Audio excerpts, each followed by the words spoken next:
yung settings, mali yung settings na nilagay, hindi marunong maglagay ng mga given settings ng YouTube, hindi marunong maglagay ng thumbnail, hindi marunong maggawa ng kanyang, maayos na title at saka hindi hindi naglalagay ng kanyang recommendation niya sa description like hashtag at saka iba pang mga settings, ay lalong walang kinikita. Unang-una hindi na nare-recommend, wala pang magandang ads na inilalagay. Kaya kapagka mababa yung views mo ay wala na lalo, katulad sa akin 100 plus, oh. 100 plus lang yung ano ko, yung views. 0.15 ang revenue niya. Anyway, kaya kung magpalit man, halimbawa magpalit man ako ng content, suportahan niyo na lang ako guys. Kaya ko naman dalahin yung sarili. Hmm, gumanda yung revenue ko itong mga pasikreto-sikreto lang ako nun Karing. Maganda na yung pumapasok sa akin nun na revenue. Nagre-revenue na ako ng $12 sa isang araw lang eh, 12, 8, kaya mabilis lang akong maka $100. Kaya lang kanina nagulat ako, bumagsak yun eh, nung nagsara Lunes, bumagsak na yung views ko, wala na masyadong nanonood. Tapos eh kanina $2 na lang, bagsak. Gawa ka lang dad, oh gagawa lang. Wow, congrats. Si Karing talaga malaki ang revenue. Ganon. Alam mo minsan, yan, mabuti nga nagtatanong kayo guys, no? Kasi ang karamihan sa nag-YouTube, especially yung mga bago, yung hindi sila nag-guide, hindi nila talaga acknowledge yung gano'n. Maraming nandito sa YouTube na akala nila 'pag nag-upload ka na ng video ay kikita ka na. Hindi nila alam kung saan tignan kung paano earnings nung isang video. 'Di ba? Sabi paano ba makikita 'yun kung magkano yung earnings? Nandiyan na sa analytics natin 'yan, nandiyan yung earnings natin. Sabi niya nalagasan ako. Bumaba ika yung ano ko, yung revenue ko. Estimated revenue 'yan, yung nasa tapat ng ano natin, estimated revenue 'yan, bumababa 'yan, siya diyan tumataas. Pero yung talagang revenue natin nandun dun sa may dollar sign. Kung titignan natin yung ating revenue diyan sa ating YouTube, Studio Apps. Ayun yung ang kaibahan. Kasi tayo halimbawa katulad sa atin, pwede pa nating palitan yung ano natin. Ako, pwede ko pang palitan yung content ko anytime basta related doon sa aking sa tutorial, pwede ka pang magpalit. Pwede rin magpalit ng daily life. Saka na siguro ang daily life, halimbawa gusto mo na magpalit ng video, sawa ka na sa kakagawa ng tutorial, pwede ka nang mag-daily life. Kung sa tingin mo ay meron ng manonood sa'yo, kahit na ikaw ang ay nagagawa ng mga upload na pang araw-araw, kung sobra ka ng popular, meron ka ng 100,000 subscribers at sa tingin mo ay sila ay nakaabang na palagi sa yung upload mo, pwede mo nang babaguhin yung ano mo, yung upload mo na. Pwede ka nang magpamigay-migay o magpalaro-laro ka na sa iyong mga upload. Kasi sumasahod ka na nun. Pwede ka nang mamigay-migay ng pera, pwede ka nang magpalaro tapos nagpapapremyo ka ng pera. Diyan na magsisimula na magbabago na yung ano mo, yung iyong magiging upload. Pero sa ngayon na hindi pa natin alam, hahanapin muna natin kung ano ba talaga yung nararapat sa akin. Ayan. Sana all Jodning ka rin ba? Oo, sana all ka na lang talaga. Paano malaman na recommended ang video ko? Salamat host sa informasyon. Malalaman mo na nare-recommend ang video mo dahil ay mataas ang kanyang impression per click. Sa analytics natin sa ating cellphone, makikita natin doon kung siya ay pataas yung arrow. Okay, sagutin natin si Lalabs Owa. Titignan ko kung may battery pa to.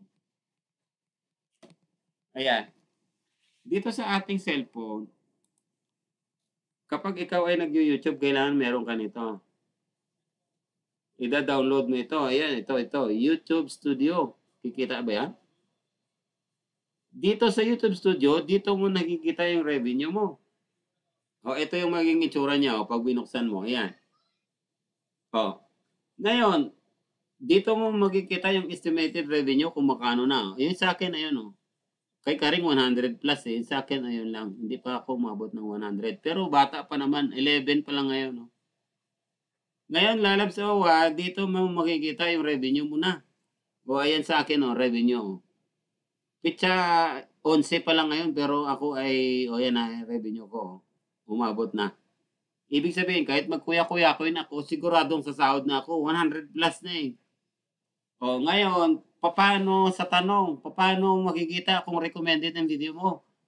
Pupunta ka sa upload, ayan ang upload. I-refresh ko lang. Bakit nawawala? O yan. Yan ang mga upload ko. Ito yung latest upload ko. Ito yung update ko sa Soko. I-click natin yan.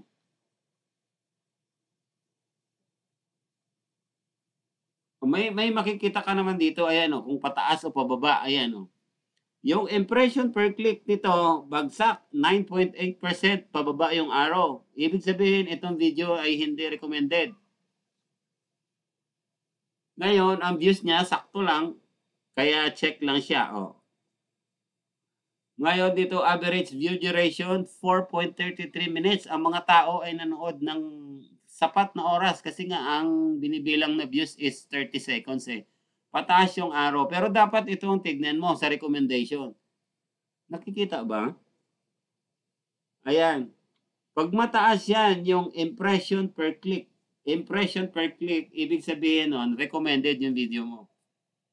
Maghahanap tayo dito ng video na may mataas na recommendation na yung impression per click. Ito, Soko. Ayan, oh. Makikita mo talaga na ang impression per click niya, makikita mo arrow kulay green. Di ba? Nakita mo kulay green at pataas, nakaturo pataas. Tapos, ang ranking niya, ranking by views, number 1. Yan, number 1 siya, ibig sabihin, sa maagang oras, nakikita mo na kagad na siya ay mataas yung impression per click at saka yung kanyang views niya ay mataas. So, number 1 siya. Yan mo makikita na yung video na yan ay recommended. Okay, so ngayon, makikita mo naman dito, sa analytics naman, makikita mo naman dito, bawat dollar. Bawat dollar ng video na yan na, ano mo, na ina-upload mo. Dito mo naman makikita sila. 46 pa lang ako.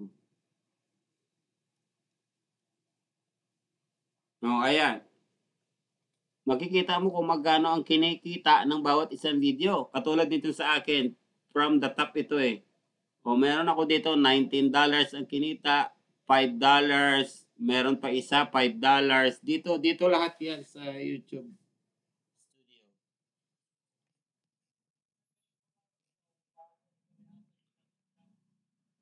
Ayan, kailangan ay marunong kayo diyan magbasa.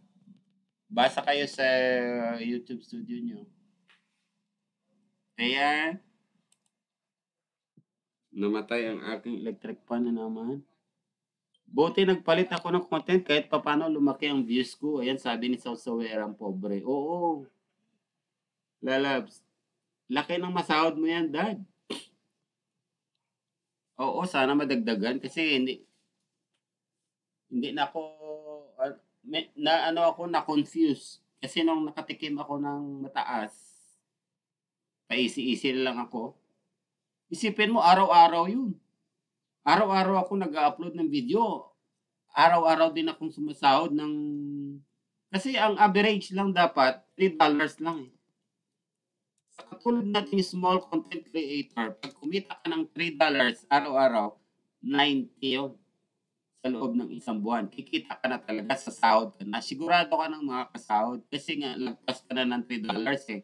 Ngayon, umabot ka pa ng 10, 12, hanggang $15, swerteng-swerte ka na nun. Pagka umabot ka, imagine mo pag umabot ka ng $10 everyday, $300 yun. $300 per month. Ngayon, pag ang $10 pag